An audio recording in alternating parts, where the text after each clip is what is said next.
Merci d'avoir choisi TV5 Monde. Bienvenue si vous nous rejoignez dans 64 minutes. Le Monde en français, place à notre grand angle.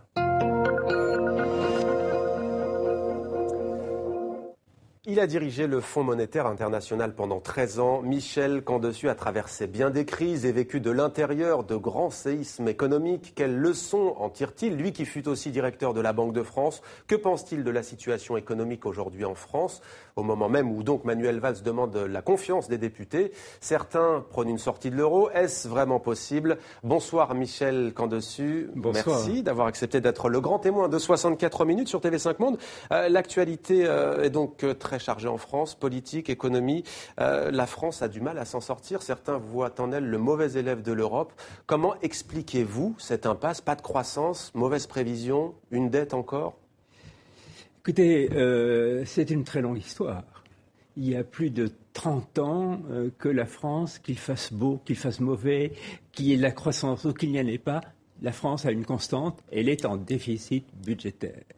C'est un lourd problème qui explique le très haut niveau de notre endettement aujourd'hui et la nécessité maintenant d'agir. Faute de quoi, nous serions sûrement sur une pente très glissante.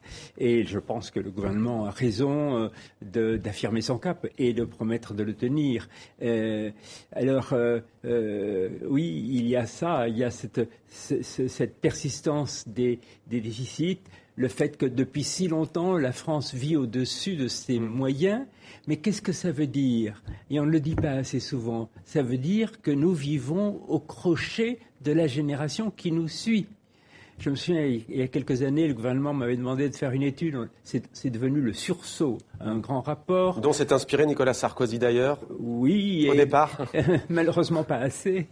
Et nous disions là que tout bébé qui naissait, lorsque nous avons écrit ce rapport, il y a 10 ans, trouvait dans son berceau une dette de 17 ou 18 000 euros. Les bébés qui naissent aujourd'hui trouvent une dette qui doit être de l'ordre de 30 000 euros ou davantage. Ça ne peut pas durer. Et donc, il est grand temps de redresser et par conséquent de faire un grand effort de maîtrise de la dépense publique, puisque on sait maintenant qu'on ne peut plus augmenter les impôts. Et je pense que ce que le gouvernement se propose de faire est juste à cet égard. Il faut tenir. Alors François Hollande, lors de sa campagne électorale, Michel Candesu, vous le savez, avait promis de cesser l'austérité, ces politiques de rigueur que notamment le Fonds monétaire international, on va en parler, a promis dans toute l'Europe. J'ai envie de vous dire, réduire la dette, oui, les déficits publics, oui, dans les pays d'Europe, mais ça semble pas marcher. Le FMI lui-même a reconnu des erreurs en Grèce. Non, mais attendez, des erreurs, il y en a eu tout le temps. Tout homme, toute institution passe son temps à faire des erreurs. Mais il y a des erreurs que l'on corrige, et puis il y a des erreurs dans lesquelles on persiste. Et le problème de notre pays, c'est que nous avons persisté dans l'erreur. Et qu'aujourd'hui, le Fonds monétaire international ne dit pas à la France de ne pas réduire les dépenses. Simplement, elle suggère peut-être une démarche progressive. Mais est-ce que l'austérité n'affecte pas la croissance? Est-ce qu'on n'est pas dans un cercle vicieux au fond? Et sommes-nous en situation d'austérité? Croyez-vous que lorsqu'on a un déficit budgétaire de l'ordre de 4 ou 4,5%, on est dans l'austérité? Non, on est dans l'inverse de l'austérité. Et par ce marché, ne nous payons pas de mots. Je me souviens, il n'y a pas 10 ans, mais en 1982-83, quand j'étais avec Jacques Delors et qu'il a fallu faire cet énorme virage pour ramener la France dans les clous. À l'époque, on se demandait si c'était de la rigueur, de l'austérité. Alors, on ne voulait pas d'austérité, alors on a inventé le mot rigueur. Aujourd'hui, on cherche un autre mot. Le mot, c'est retour au réel. Alors, dans votre livre, Michel Candesu, vous nous plongez dans l'univers du Fonds monétaire international, mais pas seulement dans l'univers des relations internationales, si je puis dire. Le livre commence par une anecdote saisissante. Paul Ricoeur, le philosophe, est face à vous et il vous dit « Ah, quel grand jour pour moi, j'ai enfin l'occasion de rencontrer quelqu'un qui a l'expérience de la toute-puissance. C'est cela, n'est-ce pas, ce qui se vit au FMI ?» Et là, que lui répondez-vous ? Du tac au tac, je lui réponds, monsieur, et j'ai une très grande admiration pour Paul Ricoeur, qui est certainement un des plus grands philosophes français de ce temps. Je lui ai dit, monsieur, non, c'est l'expérience inverse, c'est l'expérience de la totale impuissance. Pourquoi ? Parce que à cet endroit-là, on n'est particulièrement conscient, on la voit dans des tableaux de chiffres qui palpitent d'humanité. Oui. On voit la souffrance du monde et on voudrait avoir beaucoup plus de moyens pour y faire face. Et donc c'est en effet une expérience de l'impuissance, mais aussi de l'espérance, parce qu'on sait que on est là précisément pour recréer la confiance et pour susciter dans le monde un plus de solidarité. Mais à défaut d'être tout puissant, est-ce que vous avez senti à un moment donné, au cours de ces 13 années de mandat, un moment où vous avez eu une influence justement sur le destin du monde, de certains peuples ? Alors, pas moi personnellement, mais l'institution sans aucun doute.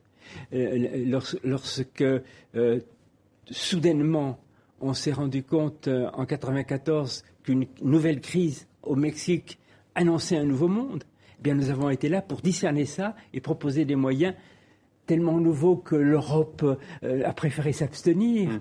Nous l'avons fait et le Mexique a été sauvé et une crise a été évitée en Amérique latine. De même, quand je suis arrivé au Fonds monétaire international, on a été au cœur d'une profonde crise de la dette en Amérique latine. Eh bien, on s'est battu, on s'est donné du mal, on a plaidé ici ou là, et finalement, on a trouvé la solution. J'en passe des meilleurs. Vous avez rencontré les grands de ce monde tout au long de votre mandat.